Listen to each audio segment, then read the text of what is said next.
Allah'ın bu emrine uyma, bu pehlisi, bu orucu yerine getirmem, bize mücadele gücü ve azmi kazandıracak. Basit bir hayat yaşayacağız. Fakat ciddi mücadele verme imkanlarına sahip bulunacağız.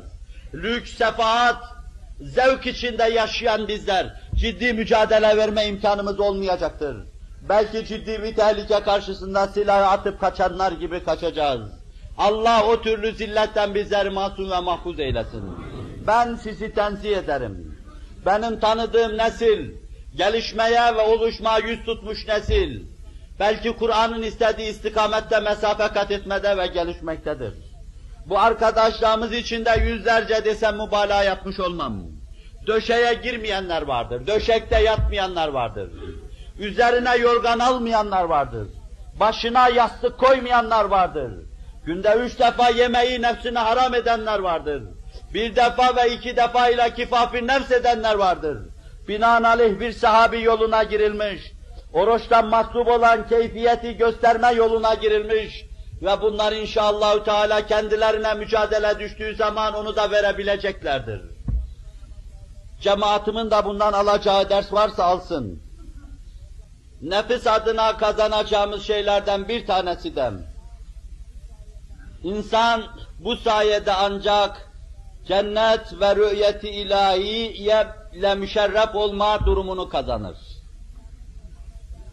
İnsanın kazanacağı her durum belli hal ve belli keyfiyetleri kazanma, iktisap etmeye bağlıdır. Siz bir yüce saraya çıkacağınız zaman kendinize göre çeki düzen verirsiniz veya oranın iktizasına göre kendinize çeki düzen verirsiniz. Size belki nakletmişimdir. Ben senatoya gittiğim zaman orada boynumda kravat olmadığı için biraz onları dinledim. Yanımda da bir iki arkadaş vardı. Geldiler dediler ki siz bu dinleme mahfilinde dahi kravatsız oturamazsınız.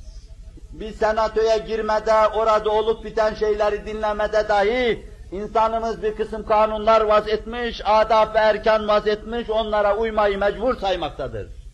Siz Allah'ın huzuruna gitmeyen, Resul-i Ekrem aleyhissalatu vesselamın şefaatine liyakat kazanmayan, cennetin kapısını çalmam ve çaldığınız zaman sizin için açılır hale gelmesine, keyfiyet kazanmadıktan sonra, bu hali iktisap etmedikten sonra nasıl gireceğinizi ümit ediyorsunuz?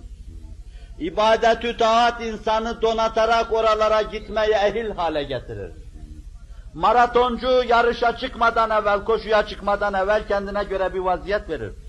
Evvela mafsallarını ısındırır, sonra oturur kalkar, sonra bir vaziyet alır, sonra ıslık mı çalınır, marş marş mı denir, ondan sonra koşar. Eşya halkın nazarına arz edildiğinde, bir meşerde arz edildiğinde onlara çeki düzen verilir. Rengine, boyasına bakılır, yerleştirilmesine dikkat edilir, renk uyumuna dikkat edilir. Böyle yapılmadan müşteri nazarına, görücü nazarına arz edilemez. Demek ki belli durumlara bir kısım şeylerin arz edilebilmesi için mukaddime mahiyetinde evvela yapılması gereken şeyler vardır.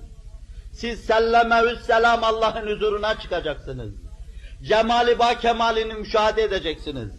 Bütün çiçeklere akseden cemalini, meyvelere tat halinde akseden cemalini, küre-i arz-ı semayı ve zemini renklerle baştan başa süsleyen cemalini, sizin simanızda gamzeden cemalini, müşahede etmek için elinizi kolunuzu sallaya sallaya, o cemali ve kemali müşahedeye gidemezsiniz, liyakat kazanacaksınız.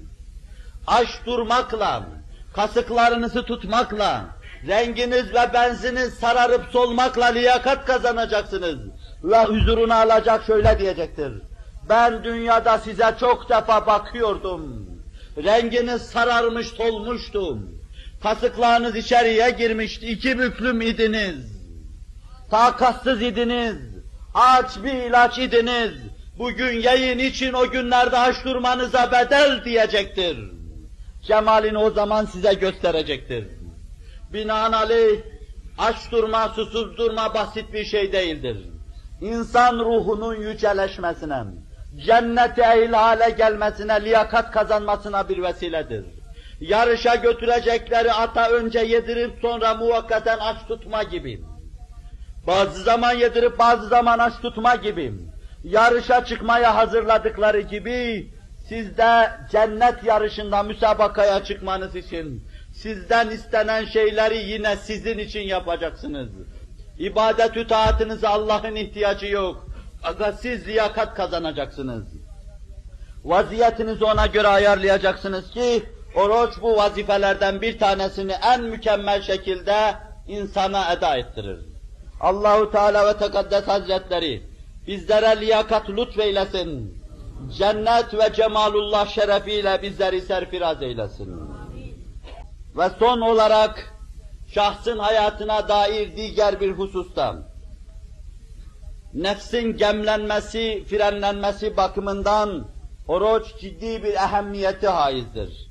Öteden beri katiyen biliriz ki ehlullah riyazat yapmakla ruh itibariyle formlarını bulurlar. Ve yine aç susuz durmakla yogilerin ruh hesabına bir güç ve kuvvet kazandıklarına müşahit bulunuyoruz. Yine aç susuz durmak, nefse bir kısım eza ve cefa çektirmek suretiyle mistiklerin bir ruh yüceliğine ulaştığına da şahit bulunuyoruz. Ama Müslümanlıkta Allah'ın rızası istikametinde yapılan bu şeyler Allah'ın şekillendirmesi üzere yapılınca insan sevap kazanır. Öbür türlü sadece insan harikulade şeylere mazhar olur. Demek ki aç ve susuz durma bir riyazattır. Bu riyazatla insan ruhi formunu bulur. Tam şeklini alır, mükemmel şeklini alır, olgunlaşmış bir meyve haline gelir. Ondan geriye semere kalır. Olgunlaşmış meyveden semere kalır. Çünkü nüvesi de olgunlaşmıştır onun. Öyle bir meyve yere düşse dahi heder olmayacaktır. Toprağa yattığı zaman ebediyen gitmeyecektir. Belki ebedi bir ağacı netice verecektir. Olgunlaşmış bir insan vefat ettiği zaman dahi ebedi bir ağacı netice verecektir tohumu. Natamam ve nakıs olan varlıklar, hayatlarının bir hayrı olmadığı gibi mematlarından da bir hayır elde edilemeyecektir. Saniyen, nefsin firavunluğuna karşı, bağla pervazane baş kaldırmalarına karşı bir gemdir, bir zimamdır. Nefsi ancak bu surette frenlemiş olursunuz. Hadis-i şerifte varid olmuştur ki, Cenab-ı Hak şeytanı nefsi terbiye etmek üzere ateşte yakmış da sen kimsin ben kimim demiş. Sen sensin ben benim demek üstadlığını ishar etmiştir. Aç bıraktığı zaman sen kimsin ben kimim, sen Rabbül Aleminsin ben de hakir ve aciz kulunum demiştir. Binaenaleyh hiçbir eza ve cefanın insan ruhunda icra edemeyeceği tesirim, insana Allah'ın emrettiği istikamette oruç tutmam, aç durma ve susuz durma temin edecektir. Siz de bunu vicdanınızı dinlediğiniz zaman hissedeceksiniz. Oruç tuttuğunuz zaman ruhunuzda bir melekleşmeye şahit olacaksınız. İsterseniz başlayın. Pazartesi ve perşembe tutun. Ayın 13, 14, 15'inde oruç tutun. O gün diğer günlere nispeten içinizde biraz daha melekleşmenin bulunduğuna şahit olacaksınız. Ve kendinizi bu sıkıntılı hayata alıştırmak suretiyle Allah'ın pek çok nimetlerinin sizin üzerinizde ağırlığını hissedeceksiniz. O nimetler ki sayılmaz la yuat ve la yuhsadır. Her birerlerine karşı hissi şükranla iki büklüm olacak ve eğileceksiniz. Ve in tauddu ni'metallahi la tuhsuha. İnnel insane lezalumun keffar. Allah'ın nimetlerini saymaya kalksanız sayamayacaksınız. Üstesinden gelemeyeceksiniz. Gözün ziyasından ağzın tad almasına, kulağın ihtizazlar, titreşimler karşısındaki duyarlılığına, kalbin hassasiyeti ve inceliğine, duyguların insanı insan kılmasına vesair mekanizmanın kendilerine uygun vazifeleri yapmasına kadar, zeminin nimetlerle donatılmasına, semanın şefkatle dolu bir göz halinde zemine bakmasına kadar, وَاِنْ تَعُدُّوا نِعْمَةَ اللّٰهِ لَا تُحْصُوهَا. Allah'ın nimetlerini saymaya kalksanız sayamayacaksınız. اِنَّ الْاِنْسَانَ لَظَلُومٌ كَفَّارٌ.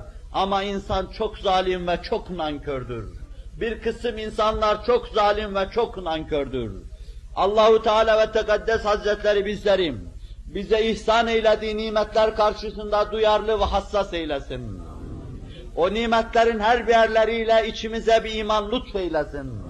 Amellerimizde bir güzellik ve bir şuur halk eylesin.